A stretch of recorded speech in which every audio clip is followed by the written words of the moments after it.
If you had told me that my wife Amanda would sleep with a 25-year-old mailman for 5 years behind my back, I would have laughed in your face. And now I have executed the perfect revenge plan. She was sweet. As soon as I think I got it, I get it, and I'm sure you will too. Amanda was not just my wife, she was my world. We had been together for over 15 years, and while things hadn't been perfect lately, I chalked it up to the normal wear and tear of a long marriage. Of course, we didn't have children. It was never in the plans because of Amanda's health, which she was honest about from day one. It wasn't a problem for me. I married Amanda because she was magnetic, charismatic, sexy, and sharp as a razor. At 42, she still commanded attention. Her curves were enviable, her confidence electrifying. Amanda knew how to run a room, and honestly, she ran me too.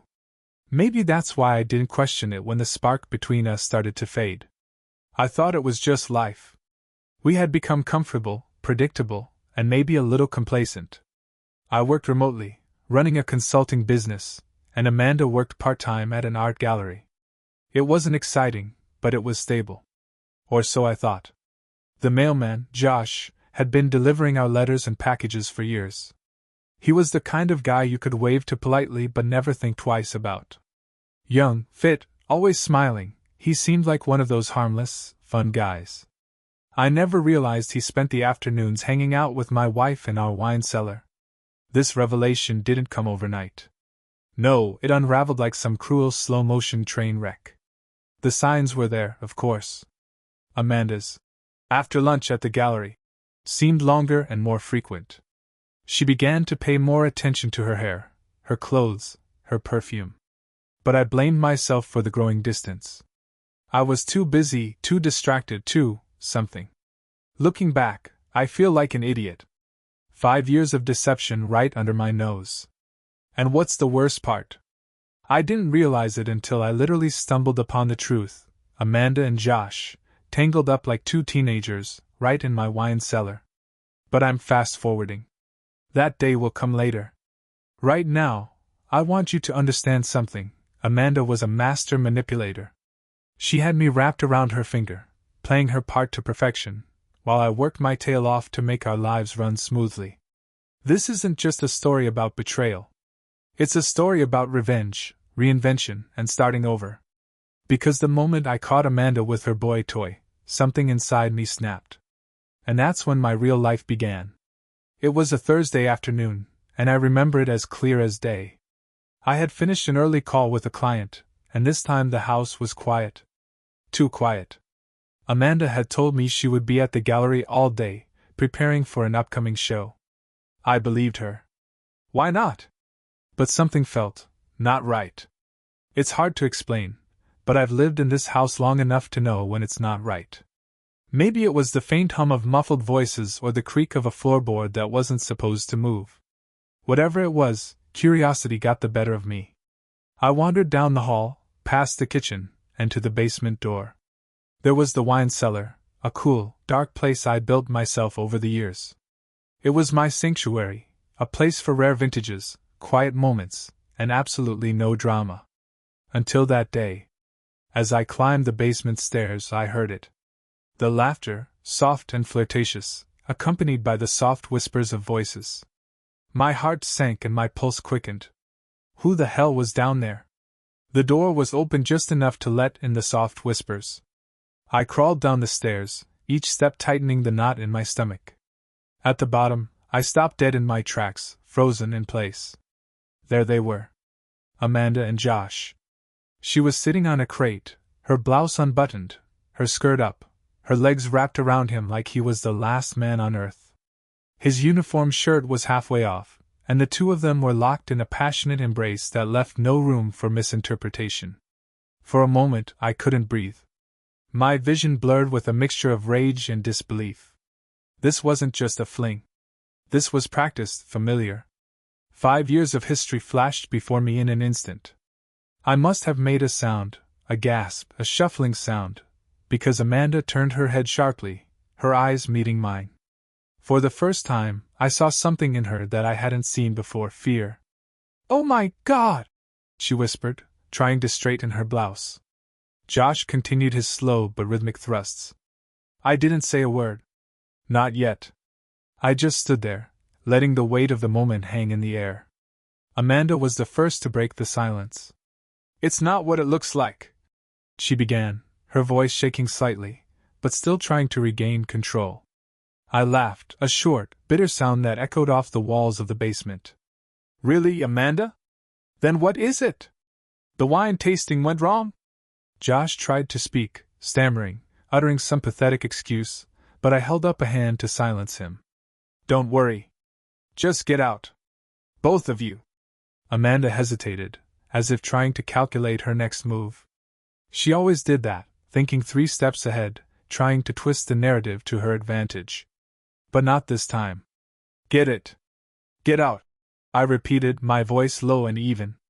Josh rushed off without a word, his footsteps clattering up the stairs.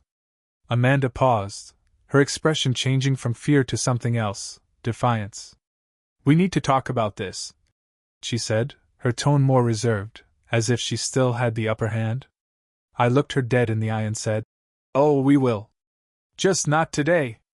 She opened her mouth to protest, but I turned and walked down the stairs, leaving her standing in the wreckage of my lie. I spent the rest of the day in a haze, pacing the house, reenacting the scene in the wine cellar over and over. Every glance at anything Amanda touched, a cup of coffee, her favorite blanket, felt like a slap in the face. I wanted to rage, smash things, confront her, and demand answers, but I knew better. She thrived on confrontation. Amanda could twist any argument to her advantage, weaving half-truths and charm into a web that always kept me guessing. Well, if I was going to deal with this, I needed to be smarter. I needed to stay calm and think ahead, like she always did. When Amanda came home that night, I was ready for her, or so I thought. She walked in as if nothing had happened, her heels clicking on the hardwood floor. She even had the nerve to greet me with a casual, "Hey, babe," as she set her purse down on the counter. I didn't answer. She turned to me, her expression wary. So we're going to talk about before? I folded my arms, leaning my back against the kitchen counter. Oh, you mean when I caught you fucking the mailman in the wine cellar? Yes, we definitely need to talk about that. Her lips pressed into a thin line, but she didn't flinch. It's not as black and white as you think, she said in a calm, almost condescending tone. Black and white? I repeated, and I laughed bitterly. Amanda, you've been sleeping with him for 5 years. How much of this am I supposed to see in shades of gray? She sighed, as if I were being unreasonable. Look, I never meant to hurt you. But things haven't been right between us for a long time. You were so distant. Always working, always distracted. I needed someone to make me feel alive again. Her words hit me like a punch in the gut, but I refused to let it show. This was her game, to distract, to manipulate, to make me feel like the villain in my own story. So it's my fault, I said, my voice even. You cheated because I worked to make this house work. Got it. She stepped closer, her eyes softening in that calculated way. That's not what I'm saying. I'm just trying to explain. Maybe we can fix this, you know? Go to counseling or something. I shook my head, a cold smile curling my lips. Counseling won't fix this, Amanda. But don't worry. I'll take care of it. Her brow furrowed, suspicion flickering in her eyes. What's that supposed to mean? You'll find out, I said simply, pushing past her and heading upstairs. That night I started making plans. Plans that didn't involve Amanda. If she thought she could humiliate me, manipulate me, and get away with it, she had to find out. She wanted to play games? Okay. But this time I was going to win. The next morning, Amanda acted as if nothing had happened. She ate breakfast, drank coffee, and scrolled through her phone as if we hadn't just hit the iceberg of our marriage. I didn't work out. Instead, I set about executing my plan. It wasn't enough to just leave her. I wanted her to feel as terribly betrayed as I had. She had torn my life apart, so I felt it was only right to come back. The first step was to find an unlikely ally, Amanda's younger sister, Melanie. Now Melanie and Amanda had never been close. Where Amanda had been polished and calculated, Melanie was pure and unfiltered. She had a sharp mind, a touch of rebellion, and, most importantly, a long-standing grudge against her older sister. Something about Amanda stealing the release date a few years ago. A small one, sure, but a useful one. I texted Melanie. "Hi, Mel. Got something to talk about Amanda. Can you get some coffee?" She replied a few minutes later. "Sure. Sounds juicy. Meet me at Puck and Grind at 2? When I walked into the coffee shop that day, Melanie was already there, tapping her nails on the table and sipping on a cold latte. She raised an eyebrow as I approached. "So what's the big deal? You finally figured out that my sister is a monster?" she said with a smile. I laughed in spite of myself. "Something like that." I sat down and got straight to the point. I caught her cheating. With the mailman of all people. Melanie's eyes widened, then she laughed. "Oh my God! That's classic Amanda. Always has to be the center of attention, even if it means destroying everything around her." "Well, she screwed up," I said, leaning back in my chair. "But I'm not letting her go that easily." Her interest piqued, and Melanie leaned forward. "Go on." I told her how Amanda had lied and manipulated and betrayed me. How I wanted to hit her where it hurt the most. And then I told Melanie my idea. I want to take out a loan in Amanda's name, max it out, and use the money to disappear for a while. Somewhere in the tropics. But here's the thing, I want you to come with me. Melanie blinked.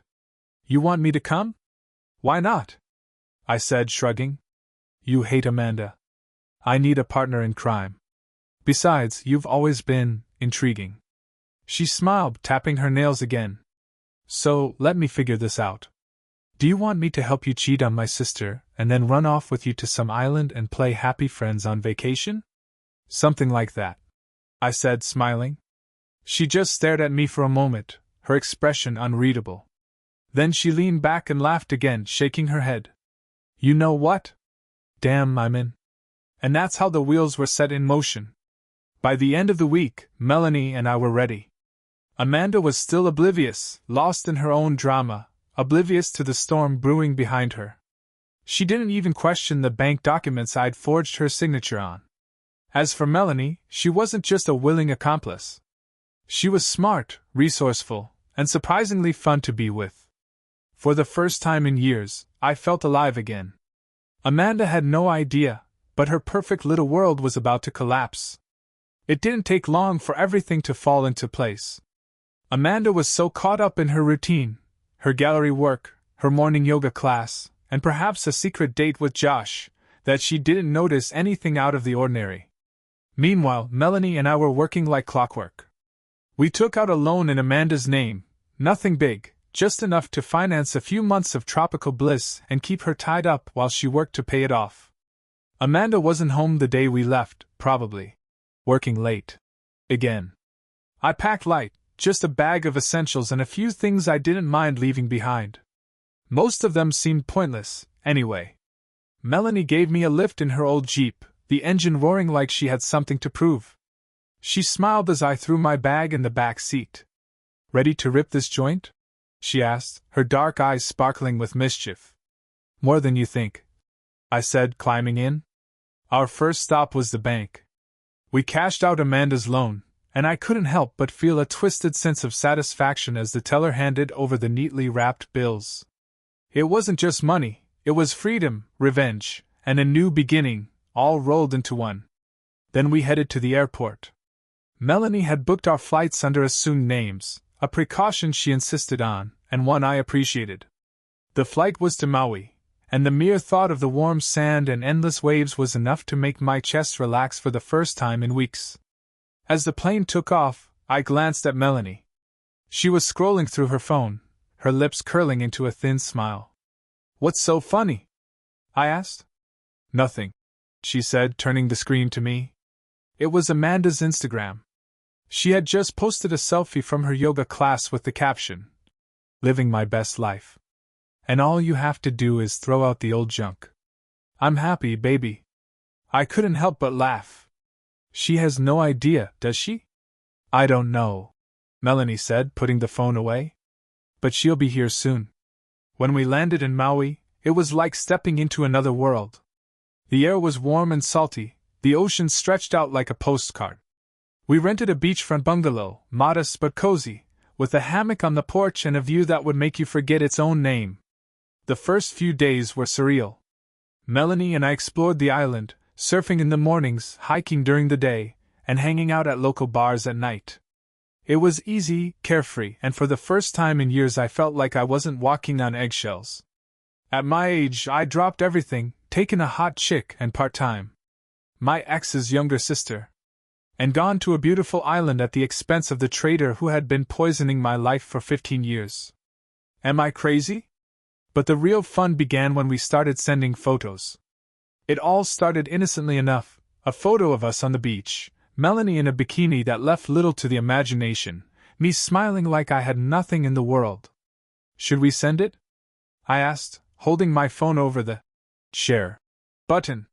Melanie smiled wickedly. Oh, absolutely. I hit send, and within minutes, Amanda's phone number had a new message from me. I wish you were here. Not really. The response came faster than I expected. What the hell? Where are you? I didn't answer. Instead, the next day we took another photo, this time of the two of us drinking cocktails in a seaside cabana.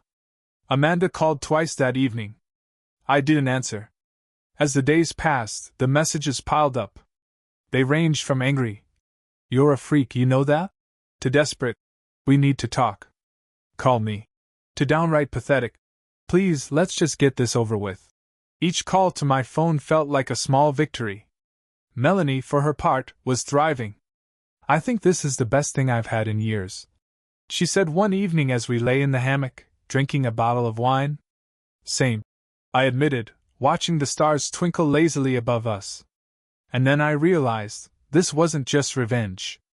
For the first time in forever, I felt like I was truly alive. For the first time in forever. In 45 years. Amanda wanted to play games, but she never expected me to change the rules. And as far as I was concerned, this was just the beginning. The morning after we sent the first batch of photos, Amanda's reaction had escalated from frantic text messages to total chaos. As I was sipping coffee on the veranda of the bungalow, I scrolled through my phone and found a dozen missed calls from her. Melanie was sitting in a hammock, sunbathing, smiling at my screen as if she'd seen the panic in her messages. "Let me guess," she said, stretching lazily. "She's losing her mind."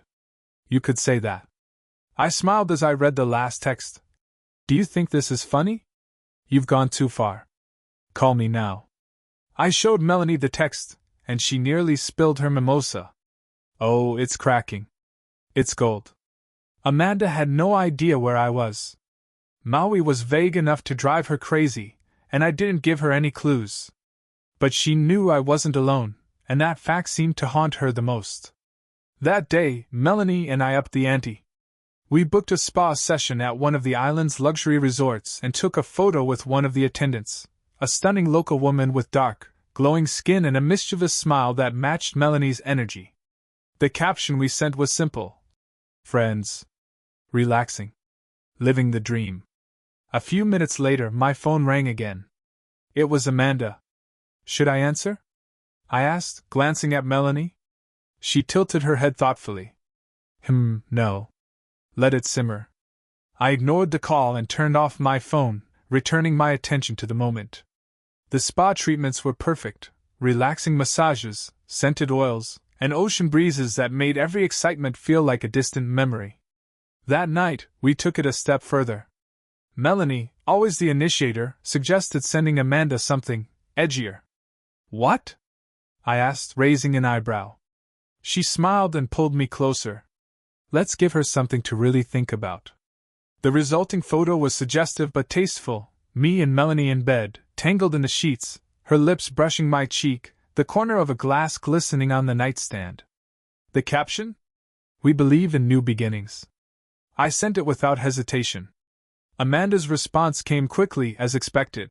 "What the hell is this? You're disgusting. Who is she?" I didn't answer. Instead, Melanie and I toasted our little victory and stopped for the night, knowing we'd just unleashed another storm. The next day, The rain reached a new level. Amanda called my family. I found out when my sister Sarah texted me. Hey, what's going on? Amanda just called me, crying about some trip you're taking with another woman. Are you okay? I sighed, realizing Amanda was ramping up damage control. Melanie glanced over my shoulder at the text and rolled her eyes. Typical. She's trying to build a story. I called Sarah back and explained the basics without giving too much away. Amanda cheated on me for years, I said bluntly. I found out, and now I'm done. End of story. Sarah was silent for a moment, then said, Well, damn. I'm sorry, but good for you, I guess? Just don't let her drag you down. Trust me, I said, glancing at Melanie, who was lying on the couch with a smug smile. Amanda's calls kept coming, but I ignored each one. I stopped letting her control the narrative, stopped letting her dictate how things would play out. This was my story now. And Amanda? She was just an unfortunate footnote. Over the next few days, Amanda's messages went from accusatory to downright pathetic. Her carefully constructed image of control was crumbling, and I could see it in every word she said. The texts ranged from, You're putting yourself down, you know that? To, I made a mistake, okay? Can we just talk? And then, finally, Please, just go home. She was unraveling, and it was both satisfying and sad to watch. Melanie, however, was having the best time she could. She was sprawled out on the porch, a cocktail in hand, scrolling through Amanda's Instagram. She posts these weird cryptic quotes, Melanie said with a laugh, reading one out loud. Sometimes we lose things we never knew we had. I rolled my eyes. Classic Amanda. Always making herself the victim. She's also been DMing me, Melanie added, picking up her phone. What? I asked, sitting up straighter. Melanie smiled, scrolling through the messages. Oh, yes. She realized I was the other woman. She begged me to leave you alone. She cleared her throat and read aloud in a dramatic voice. You don't understand the connection we have, you'll never replace me. I laughed, shaking my head. She really doesn't know when to quit, does she? Melanie smiled, her eyes shining with emptiness. Should I answer? Come on, I said, wondering how she was going to handle this. Melanie typed furiously for a moment, then lifted the phone so I could read. Oh, honey, I won't replace you. I'm perfecting it. I couldn't help but laugh as she hit send. Amanda's response came almost immediately. You're trash. He'll leave you, just like everyone else. Melanie snorted, throwing the phone away. She's so predictable. That night we decided to turn the heat up a notch. Melanie suggested a romantic dinner on the beach with candles and a bottle of Amanda's favorite wine, the one I'd deliberately brought with me when we left. We took a photo of the arrangement, just enough light to show the intimacy of the moment, and sent it with the caption, Life is better when you leave your luggage. This time Amanda didn't answer. Instead, she called, over and over, her name flickering on my screen like a stubborn mosquito. Do you think I should answer? I asked Melanie, twirling the stem of my glass between my fingers. She tilted her head thoughtfully. Sure. Let's see what she says. I swiped to answer and put the call on speaker. Hello? There was silence, then Amanda's voice came in, sharp and shaky. What the hell are you doing, Nate? Is that really you? That's funny, I said, leaning back in my chair. I was just about to ask you the same thing. You're acting funny, she said sharply. I get it, okay? You're hurt. I'm screwed. But this little trick you're doing is pathetic. I glanced at Melanie, who said, Go on. Pathetic? I said, letting a hint of amusement creep into my voice. You mean 5 years of sneaking off with a mailman? Or lying to my face every day? That's different, Amanda replied, raising her voice. We were breaking up, and I was lonely. But this is just cruel. Cruel, I repeated, shaking my head. You haven't even begun to see the cruelty. Melanie leaned forward, her lips pressed to the phone. Hello, Amanda, she said sweetly. There was a sharp intake of breath on the other end. You have guts, Amanda hissed. You just. Careful, Melanie cut in sharply. I wouldn't want to embarrass yourself any more than you already have. Amanda paused for a moment, then said in a low, venomous voice, You're going to regret this. Both of you. The call ended with a sharp click, and Melanie and I burst out laughing. She's smoking, Melanie said, wiping a tear from her eye. Okay, I said, raising my glass. Here's to finally getting a taste of her own medicine. But as the night wore on and the waves lapped gently against the shore, I wondered, was that enough? Or was there more to be done? The peace of our island paradise was shattered the next morning when I checked my email. Amanda was not one to sit back and watch, and her counterattack came in the form of a long, venomous email. The subject line read, We need to talk. The email itself was a masterpiece of manipulation, apologies, and threats. She began, trying to sound vulnerable. I know I hurt you, Nate, and I'm truly sorry for that. But what you're doing is not just cruel, it's dangerous. You're ruining our lives. Do you think this is going to end well for us? Then came the real dagger. I spoke to a lawyer. If you don't come home and sort things out like adults, I'll have no choice but to escalate the situation. You've left me no choice. I leaned back in my chair, letting the weight of her words wash over me. Melanie, sipping her coffee on the porch, noticed my expression and came over. What's up? She asked, leaning against the table. I turned the screen to her. She skimmed the email, raising her eyebrows as she read. Wow. Classic Amanda. Apologized just enough to look good, then dropped the legal bomb. I nodded. Exactly. But I don't believe it. She's bluffing. Melanie smiled, her eyes blank. Then let's call her bluff. We spent the next hour writing my response. Short, to the point, and just enough disdain to push her buttons. Amanda. I appreciate your concern, but I've made up my mind. This isn't about you anymore, it's about me finding happiness. If you want to get lawyers involved, go ahead. Just remember, we both know who started this mess. Best. Nate. I hit send, feeling a mixture of pleasure and defiance. Melanie clinked her coffee cup against mine.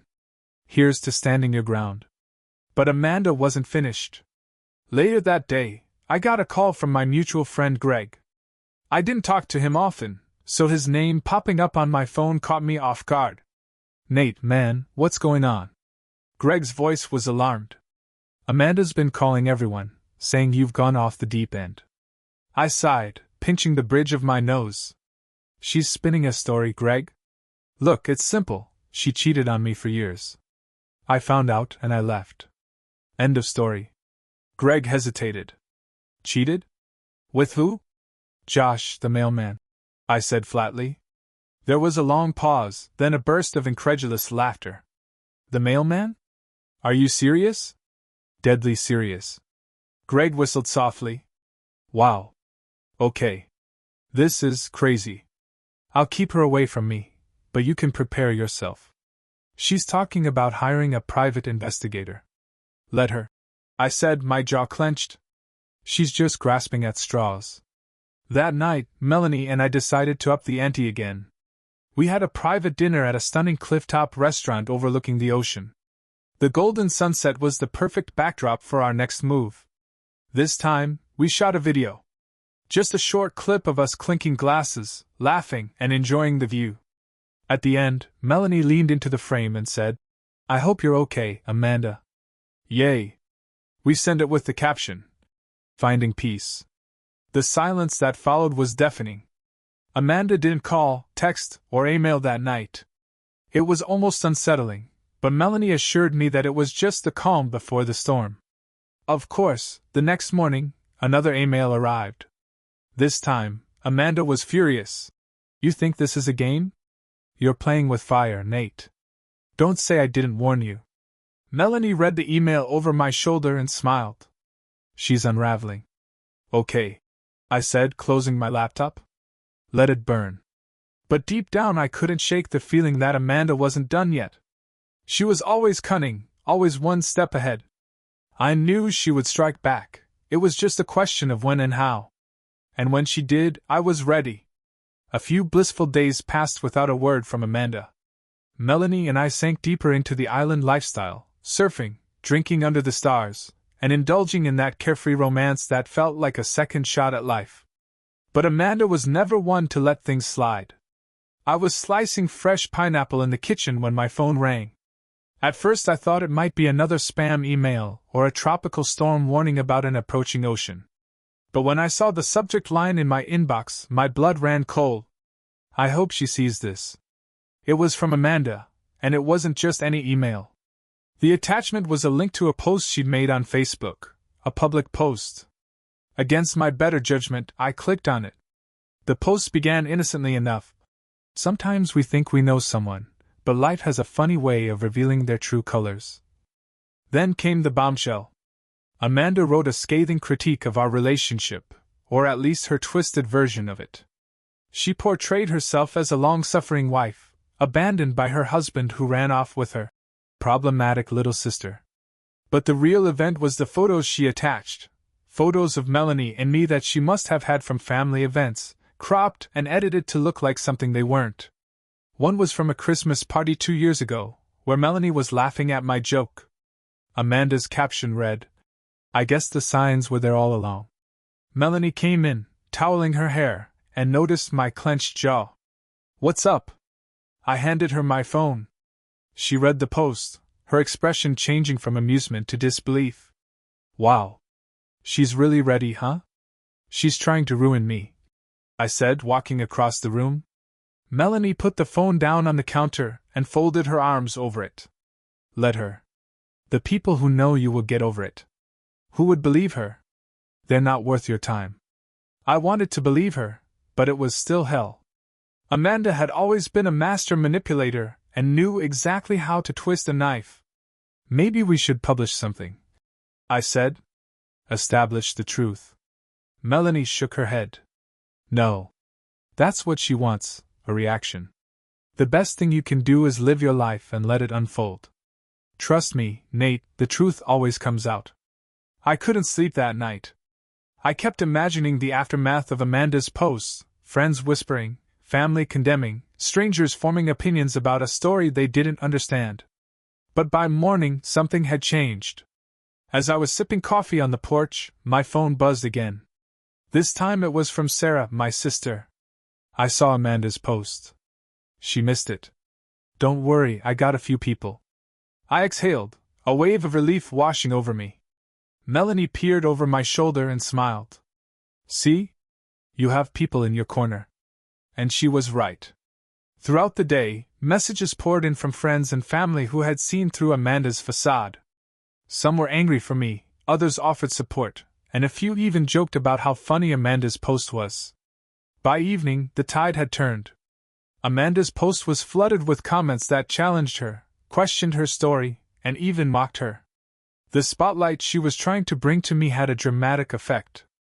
Melanie and I celebrated with a bottle of champagne, toasting the absurdity of it all. "You know," she said, raising her glass, "for someone who's always so calculating, Amanda sure knows how to shoot herself in the foot." I laughed, the tension of the past few days finally easing. "Yeah. And the best part? I didn't even have to do anything. Amanda had played her hand, and it only showed her for who she really was. But something told me she wasn't done. I thought Amanda's nervous breakdown peaked with the Facebook posts, but I was wrong. This woman had more tricks up her sleeve than I could have ever imagined. A week after her public tantrum, my phone rang again, this time with an email from Greg, a mutual friend of ours who had called me earlier. The subject line read, "Thought you should know." The email contained a screenshot of a Craigslist ad with the headline, "Scam warning, beware of this person." Underneath it was a photo of me, as well as a dramatic retelling of Amanda's version of events. She portrayed me as a manipulative husband who left her for her unstable younger sister. Melanie, who was with me at the time, read the letter over my shoulder. She burst out laughing, almost spilling her iced tea. "She's gone crazy." "It's not funny," I said, although I couldn't help the smile that was tugging at my lips. "This could really ruin my reputation." Melanie shrugged.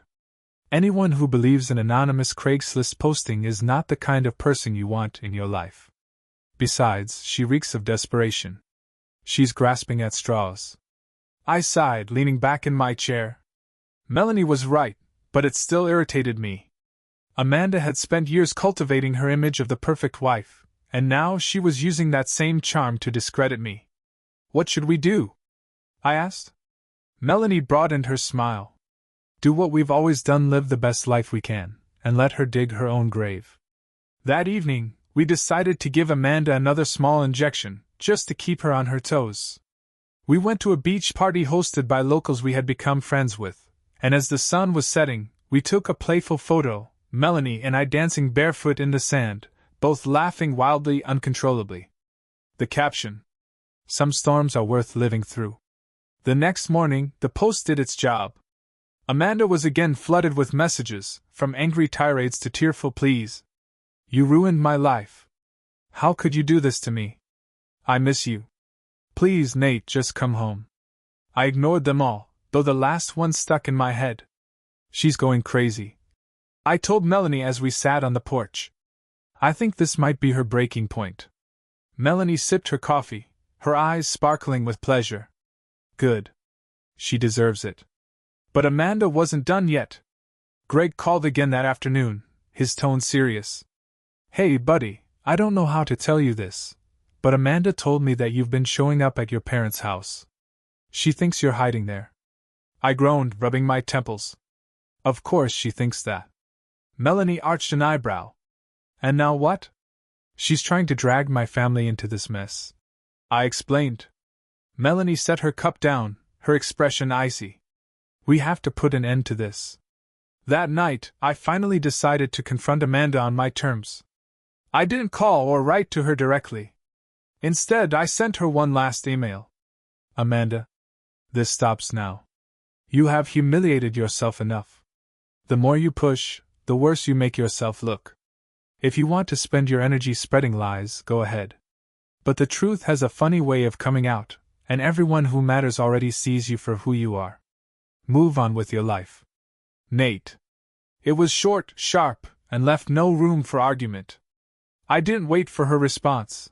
I blocked her on all platforms and even changed her phone number. The next morning, Melanie and I boarded a catamaran to explore the nearby islands. As we sailed toward the horizon, I felt a weight lift off my shoulders. Amanda could try to claw her way back in, but I would no longer allow her to poison my life. With Melanie by my side and the open ocean ahead of me, I realized something. I wasn't just running away from Amanda's games, I was finally free. Life with Melanie was everything I never thought it would be: simple, fun, and drama-free. After everything I went through with Amanda, it felt like I was finally out of the shadows. But it wasn't just Melanie who made this chapter of my life so rich. There was another person who unexpectedly became part of our little circle: Leah.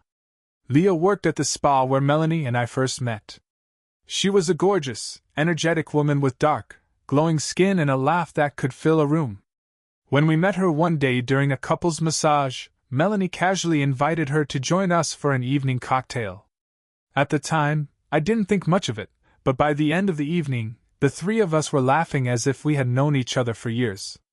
That evening turned into more beach walks, late-night conversations, and ultimately a connection that felt as natural as breathing. Melanie and Leah shared this easy chemistry, and to my surprise, Leah and I hit it off just as easily. Soon our trio grew into something more than just a friendship. It was Leah who broke the ice one night when she leaned over to us while watching a movie at our house. You two are adorable, you know that? She said, her eyes sparkling mischievously. Melanie smiled, nudging her in the shoulder. And you're not exactly on the sidelines, Leah. I raised an eyebrow, not sure where this was going, but Melanie turned to me with a smile. What do you think, Nate? Life is unconventional enough as it is, we might as well lean into it. I laughed, caught off guard but intrigued. Are you saying what I think you're saying? Melanie just shrugged her shoulders, her playful smile never fading. Why not? Life is short. And we all get along so well. Leah giggled, raising her wine glass. Then here's to breaking the rules. And that's how we ended up in this unorthodox, exciting relationship. It was unconventional, but it worked for us. We didn't care what other people thought. For the first time in my life, I was surrounded by people who made me feel alive and whole. As our connection deepened, the three of us began to build a life together. We moved to a house right by the sea, a cozy, sunlit place with enough room for each of us to have our own space but still feel like a family. We didn't just exist together, we thrived. One evening, as we sat on the deck watching the waves, Leah turned to me with a serious look. "Have you ever thought about how far you've come, Nate?" I thought about Amanda, the mess she'd made, and the version of myself I'd left behind. "All the time," I admitted. "It's weird, I used to think everything she did was ruining my life. And now? I almost want to thank her." Melanie laughed, hugging me by the shoulders. "That's some serious growth, baby." I nodded, a small smile playing on my lips. She gave me a reason to leave, and because of that, I found us. I don't even hold a grudge against her anymore. All that anger and resentment is just gone. Leah raised her glass, her smile warm. "To letting go and moving forward. To freedom," I added. As the night wore on, I felt a sense of peace that I hadn't experienced in years. Our life was exactly where I was supposed to be. I was no longer just surviving. I was finally truly living. A year later, sitting on the same deck where we toasted freedom, I watched the sun sink into the ocean. I could hear the soft laughter of children playing in the sand. My two youngest, Emma, with her boundless energy and wild curls, and Jackson, quiet but sharp as a whip, were building a sand castle together. They were my greatest treasures, a reminder of how much my life had changed. When Amanda and I broke up, the thought of children seemed like a distant, unrealizable dream. And now they were here, their laughter merging with the sound of the waves. Melanie and Leah joined me on deck, each carrying a glass of lemonade. Melanie sat down on the lounge chair next to me, and Leah leaned against the railing, her smile as radiant as the sunset. "Look at them," Leah said, nodding toward the children. "They've got it all figured out, haven't they? Just enjoying life without a care in the world." Melanie laughed, tossing her hair over her shoulder. "They get that from Nate. He's practically a big kid himself." I smiled, raising my glass. "I'm guilty as charged. But if this is my inheritance, I'll accept it." Life was not just good, it was extraordinary. Our unconventional family worked in a way that was hard to explain but easy to feel. The three of us complemented each other perfectly, each of us bringing something unique to the table. Of course, there were challenges. People didn't always understand our dynamic, and Amanda's shadow would occasionally appear. Most recently, it was a call from a collection agency about a loan I had signed during our marriage. When the letter arrived, Melanie saw me staring at it, shaking my head. "What's wrong?" she asked, putting down her coffee. "Just one last gift from Amanda," I replied dryly, waving the message around. "Looks like I'm still paying her back for her shopping spree." Leah, who came in with a plate of freshly baked cookies, raised an eyebrow. "You're going to let that ruin your day?" "No way," I replied, smiling. "In fact, I think I'll pay it off early, consider it my going-away present for her. If Amanda hadn't been such a disaster, I wouldn't have this life. So in a weird way, I owe her." Melanie laughed, almost spilling her coffee. "Only you could turn Amanda's nonsense into an exercise in gratitude." Leah joined in, her laughter deep and contagious. "I think that's called growing up, ladies and gentlemen." That evening, after the children were tucked in and the house was quiet, I sat on the couch with Melanie and Leah curled up on either side of me. The weight of the past felt like a distant memory, replaced by the warmth of the present.